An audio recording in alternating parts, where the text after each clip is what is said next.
عید الفطر پر ایک دو باتوں کا اہتمام ہونا چاہیے۔ فطرانہ کا مطلب کیا ہے اور فطرانہ کس پر واجب ہے؟ یہاں پر دو قسم کی باتیں ہیں۔ کچھ لوگ سمجھتے ہیں جو روزہ رکھے اس پر کوئی فطرانہ نہیں ہے، اور کچھ آدمی سمجھتے ہیں نہیں، دنیا کے ہر مسلمان پر فطرانہ دینا واجب ہے۔ یہ دونوں رائے غلط ہیں، اسلامی رائے یہ نہیں ہے۔ جنہوں نے روزے رکھے ہیں اور وہ صاحب نصاب ہیں، 80,000 روپے جو چاندی کے 52.5 تولے کی قیمت بنتی ہے اس کے مالک ہیں، انہوں نے فطرانہ دینا ہے، ہر مسلمان نے نہیں دینا۔ ایک بندہ غریب ہے، وہ فطرانہ لینے کا مستحق ہے، آپ اسے دینے کا پابند بنا دیں تو دنیا میں لینے والا کہاں سے ملے گا؟ سارے دینے والے بن گئے تو لینے والا کون ہوگا؟ تو یہ بات ذہن میں ہونی چاہیے کہ ہر مسلمان پہ نہیں ہے، ہر مسلمان روزہ دار صاحب نصاب پر ہے، اور صاحب نصاب کم از کم چاندی کی مقدار ہے۔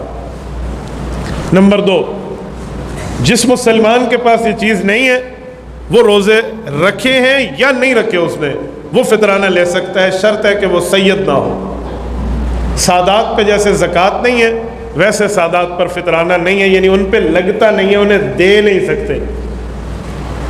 2-4 دن پہلے مجھ سے ایک سادات میں سے ایک سید دوست نے پوچھا کہ میں سید ہوں، میں اپنا فطرانہ سید بھائی کو دے سکتا ہوں؟ میں نے کہا جی نہیں۔ انہوں نے کہا ہم نے سنا تھا کہ عام بندہ سید کو نہیں دے سکتا، سید کو دے سکتا ہے۔ میں نے کہا جی نہیں، رسول اقدس صلی اللہ علیہ وآلہ وسلم نے ارشاد فرمایا کہ یہ سادات پہ نہیں لگتا۔ اگر یوں ہوتا تو سب سے بڑے سادات میں رسول اللہ کی ذات اقدس ہے، اللہ کے رسول حضرت علی المرتضیٰ کو اپنا صدقۃ الفطر دیتے۔ تو یہ کیسے ہے؟ سید نے بھی غیر سید کو دینا ہے اور غیر سید تو دے گا ہی سید کو، تو یہ بات ٹھیک نہیں ہے۔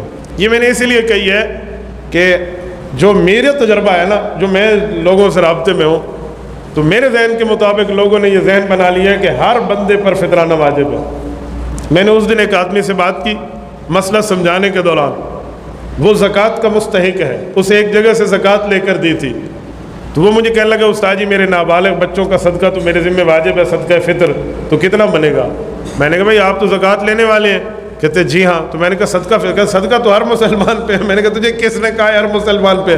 تو اس نے گھر فون کیا تو اس کے پورے گھر والے کہہ رہے تھے نہیں ہر پہ ہے، ہم پہلی بار سن رہے ہیں۔ تو کوئی بندہ اگر کوئی مسئلہ پہلی بار سنے تو وہ یہ نہ سمجھے کہ مسئلہ مولوی صاحب نے نایاب بنایا ہے، بلکہ وہ اپنی کوتاہی سمجھے کہ میں نے پہلی مرتبہ اس مسئلے تک پہنچ رکھی ہے اپنی۔ تو اس لیے ہر مسلمان پہ نہیں ہے، اس کے اندر یہ تفصیل ہے جو تفصیل میں نے آپ کی خدمت میں ذکر کی ہے۔ اور اس کے ساتھ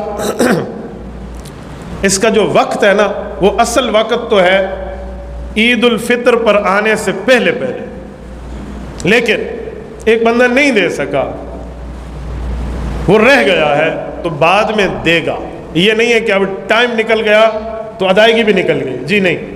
جیسے نماز کا ایک وقت ہے، نہ پڑھ سکا تو قضا پڑے گا نا، تو اسی طرح یہ بندہ نہ دے سکا تو اسے بعد میں دینا پڑے گا۔ کسی نے رمضان المبارک میں دے دیا، پہلے ہی دے دیا، تو یہ بھی جائز ہے، وہ پہلے دے سکتا ہے۔ سادات پر صدقہ فطر نہیں ہے تو اس کا یہ مطلب نہیں ہے کہ ہم سادات کا تعاون نہیں کر سکتے۔ آپ کسی اور مد میں، تحفے کے مد میں، گفٹ کی مد میں، تعاون کی مد میں سادات کا تعاون کیجئے تو بہت اچھی بات ہے۔ تبارك الذي نزل الفرقان على عبده ليكون للعالمين نذيرا